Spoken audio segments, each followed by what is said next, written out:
umuman oldingi darslarimizda o'tgan yil ona tili darslarimizdan bir ma'lumotga ega bo'lganmiz. Keyingi mavzuyimizni boshlashdan avval biza o'tgan mavzularimiz bo'yicha ozgina savol-javob qilamiz. Savol-javobimizni hozir savollarni o'qiyman, javoblarni qarab, qo'l ko'tarib belgilaymiz. Adabiy ta'lim fanining maqsad va vazifalari kim javob beradi? Javoblarni o'qiymiz. Mana bu yerda variantga keltirilgan. Qo'l ko'tarib kim ekan? Adabiy ta'lim fanining maqsadi adabiy ta'lim darslarida o'quvchilarning muvaffaqiyatini oshirish. Maqsadli komponent kim javob beradi? Maqsadli komponent nima ekan? O'tgan darsimiz shu zaman bo'lgan so'z ma'lumotlarni tanlash qobiliyati.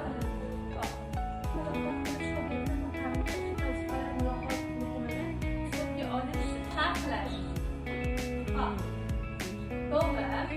Demak, keyingi mening faoliyat darsimizda o'tganmiz va faoliyatni aytamiz va misol keltirsak bo'ladi. Kim javob beradi? Bevosita bugungi mavzumizga bog'liq savol. Yana kimdir javob bersin?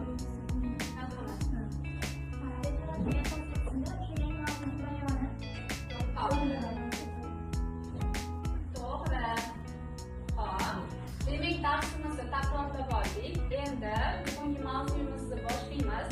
Demak, eshitish nuqsoni bo'lgan bolalar maktabida bitta mavzusiga reja matn tuzishni o'rganamiz. Xo'p, reja matn o'zi dars ishlamasi nima?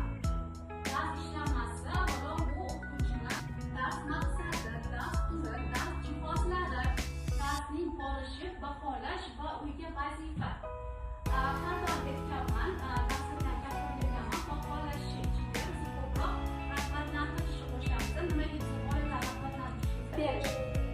uyga vazifa bevosita yangi mavzuga asoslangan holatda yoki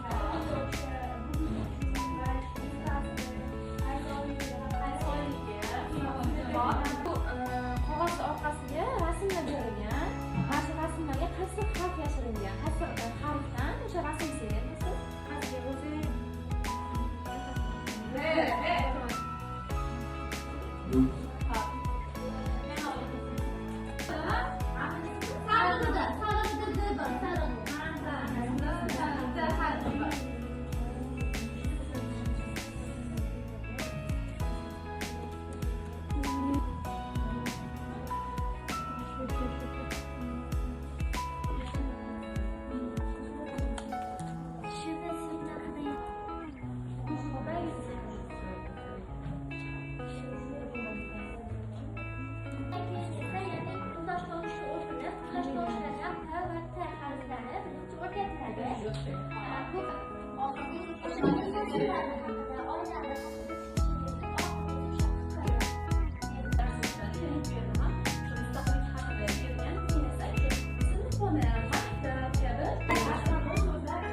Boshqa so'zda demak-ku.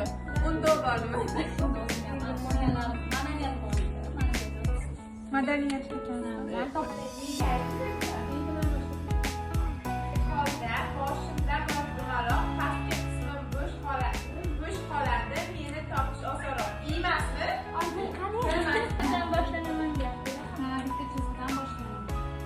Xo'p, muxlis. Eng oson tovushlardan darrov aytib qo'yasan. To'g'rimi? Elimni eslab qolgan topchirini shu oldi.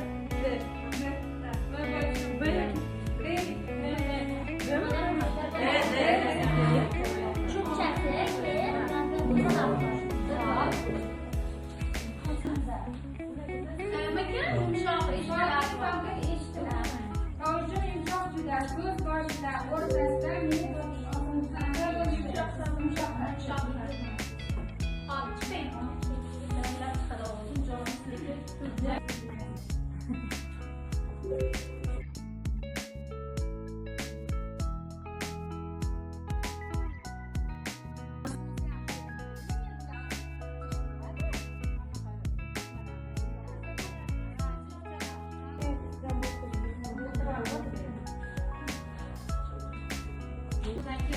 holatda dars ishlanmasi bu dars samaradorligini oshiruvchi hujjat